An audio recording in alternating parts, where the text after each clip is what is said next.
ఈ గణేష్ నిమజ్జనంలో ప్రధానంగా మనం ట్యాంక్ బండ్ వరకు మాత్రమే వీడియోలు చూసినాం నిన్న సాయంత్రం సోషల్ మీడియాలో.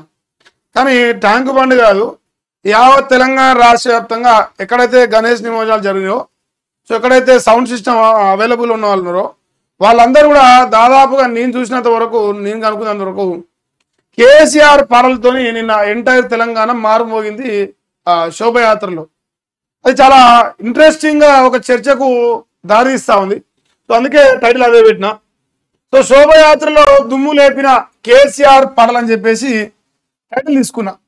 మరి ఫస్ట్ వార్త చూద్దాం.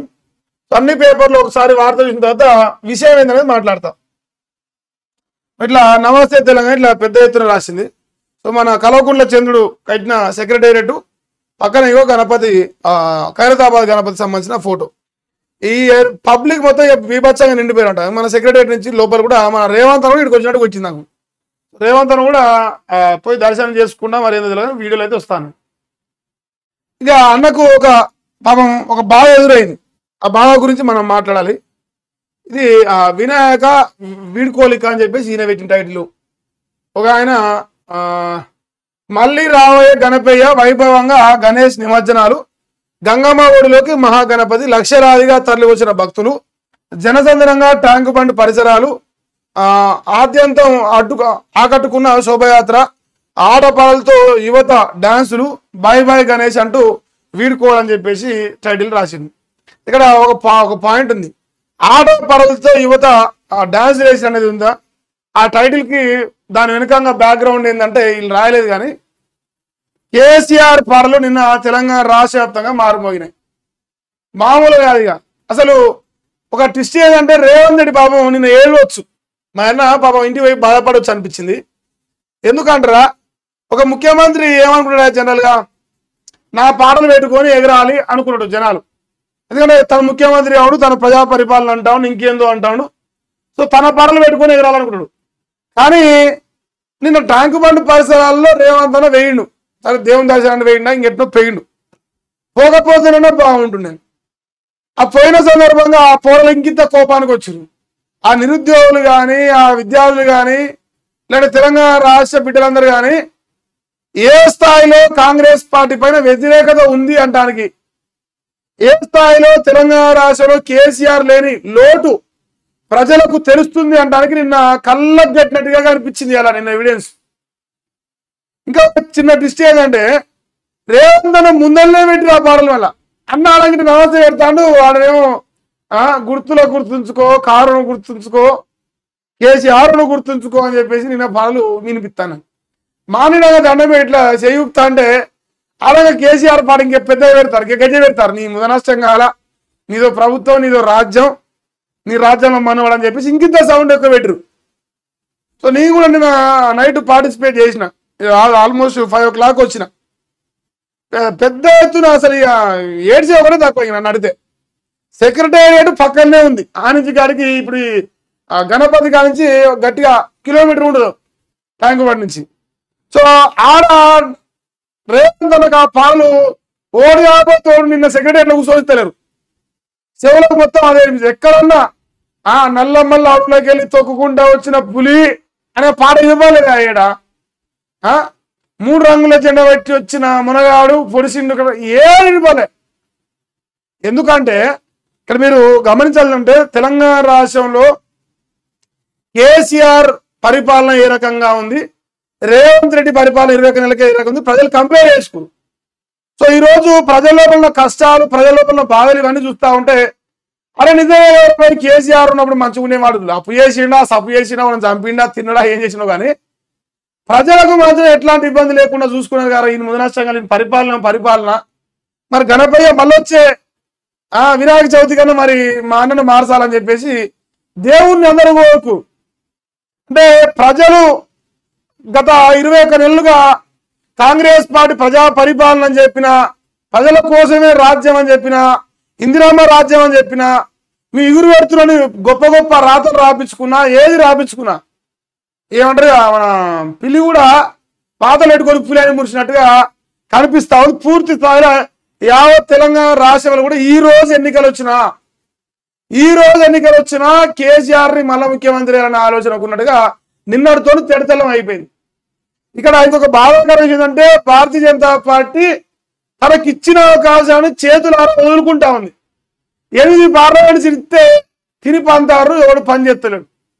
సో మరి తద్వారా ప్రజలు బీఆర్ఎస్ అవి పలిపోయారు. ఇంకా గుడ్డోడు ఎవడో ఆయన అంటారా మిలకన్ను ఉన్నాయం గుడ్డోని కంచి అన్నట్టుగా ఈ రేవంత్ రెడ్డి పరిపాలన చూసి ప్రజలు మళ్ళీ కేసీఆర్ కావాలనే కాడికి వినాయక చవితి సందర్భంగా వాళ్ళ మనసులోని మాటలు పాటల రూపంలో పెట్టరు. మా రేవంత్ నడుచుకుని వినాయకుడు వదిలితే మానవి అనుకోరి దేక్కులేంగి అంటారా, దేక్కులేంగి అంటారు. మా ఆయనకు పిచ్చి లేవచ్చు. నిన్న ఏందిరా నేను ముఖ్యమంత్రి రా, ఇంకా పాలేరు నా ఏదిరా ఇది, నేను పోతుంది నాలుగు ఇంకో 6 రంగు మా అన్న నల్లమల్ల అడవులకి వెళ్ళి వచ్చిన మునగాలని పెడతారా, ఇంకేమైనా పెట్టుకోవాలి. కానీ మా అన్న ముందర కేసీఆర్ మనం పెడితే మా అన్న ఎట్లా భరించాలా? మరి గణపయ్య కన్నా మా అన్న మీద ప్రేమ లేదా? ఎదురొచ్చిన దేవుల మీద ఒట్టేసి మాకు రుణమాఫీ వచ్చిండు, అందుకే గణపయ్య కూడా కోపం చేసిండు.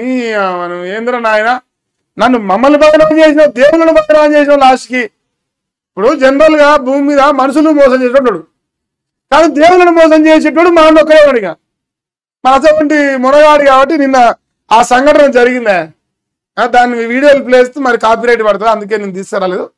మీ సోషల్ మీడియా ఏడ చూసినా ఆ వీడియోలో ఉన్నాయి. ఈ విషయం చెప్పాలని చెప్పేసి నేను లైవ్ తీసుకున్నా, ఓపిక లేకపోయినా దయచేసి క్షమించాలి, లేట్ అయిందని ఫీల్ అయితే. మహాగణపయ్య మళ్ళీ రావయ్య 4 గంటల పాటు అంగరంగ వైభవంగా శోభయాత్ర జరిగింది. ఇగో మా అన్న ట్యాంకు బండ్పై సామాన్యుడిలా వినాయక నిమజ్జనాల్లో ఇంగో ఈ నవ్వు వెకిలినవా, ఈ నవ్వులో నిజం లేదు, యాక్టింగ్. మరి సినిమాలలో చెప్పినట్టు యాక్టింగ్ అనిపించింది ఈ నవ్వులో నిన్న. పాపం అందరూ నేను నడుతానా ఇప్పుడు దీనికి వీడియో ఉంటే ఇప్పుడు దీని వెనకంగా కేసీఆర్ పార్టీని పిస్తాను, ఏం చేయాలి చెప్పి.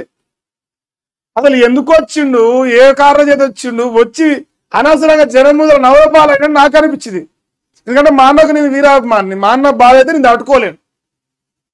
సో మరి మా అన్నకు నేను అట్లాంటి ఒక సంఘటన ఎదురైంది, పాపం బాధపడ్డాడు. ఇక లక్షలాదిగా తరలి వచ్చిన భక్తజనం లక్షల్లో మొత్తం కేసీఆర్ అభిమానులే ఉన్నారు. అంతా అన్న అభిమానులు ఎవడు లేడు.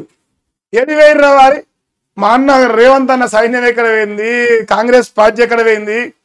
మా అన్నకు అంత పెద్ద అవమానం జరుగుతుంటే 2 డీజేలు పట్టుకొచ్చుకొని పెట్టలేరు అరనాయన మీరు.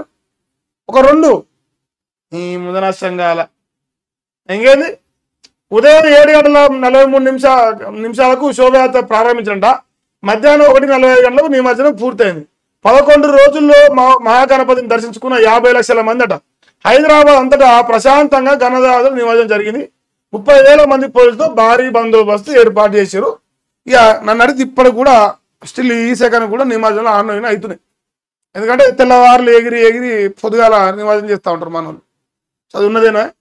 ఇంతవరకు ఆ గణేష్ నిమజ్జనం జరిగింది నిన్న మధ్యాహ్నం సమయానికి అయిపోయింది.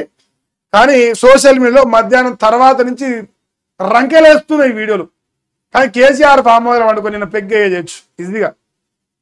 అవని మనం ఏడ వండుకున్న పులియరా అంటారు. ఇంకా అదో వీడియో వస్తుంది, ఏడున్నా నువ్వు రాజేరా అంటారు. ఏం రేవంత్ అన్న ప్రజలు తలుసుకుంటే నువ్వు పెద్ద లెక్క కాదని నిన్న తెలిపింది. ప్రజలు ఎప్పుడైనా ఆశీర్వదిస్తేనే ఒక నాయకుడు అంటోడు పుట్టుకొస్తాడు. ఒక్కసారి ప్రజల కోపం తెప్పించినవా నీ కింద వాళ్ళ కోపం కింద ఎవడు వణికిరాడు. సో అది నిన్న రేవంత్ రెడ్డి కళ్ళారా చూసిండు. ఇంకో జనరల్గా ఒక సభ పెడతాడు, మన మైకులు ఉంటాయి, మన ఆపరేటర్ ఉంటాడు, మనం చెప్పిన పడ పెడతాడు. అలా ట్విస్ట్ ఏమైపోయిందంటే అన్న మైకులు లేవు, అన్న ఆపరేటర్ లేరు, ఎవరికి వాడే ఆపరేటర్ ఎవరు వాడే మైకులు తెచ్చుకుంది. కాబట్టి అసలు రంగు బయటపడదు నిన్న. అంతే ఇది పరిస్థితి. రేవంత్ రెడ్డి గారికి నిన్న చుక్కెదురైంది. ట్యాంకు బండ్ సమీపంగా గణనాథుని సమక్షంలో కేసీఆర్ కావాలి, రేవంత్ రెడ్డి వద్దు, దేకులేంగే నువ్వా మేమా తెలుసుకుంటాం, గుర్తులో గుర్తుంచుకో, కారును గుర్తుంచుకొని 23లో గుర్తు రాలే జనాలకు. మోసపోయినాక బాధపడ్డాక గోసదిస్తున్నాక 28 గుర్తుకొచ్చింది. 3 ఏళ్ల ముందు నుంచే గుర్తుంచుకుంటారు గుర్తుని. అలా ఏం గుర్తు? కలవకుండా చంద్రశేఖర్ రావు గుర్తు అంట. అది పరిస్థితి. ఇది మేజర్గా ఒక అప్డేటు.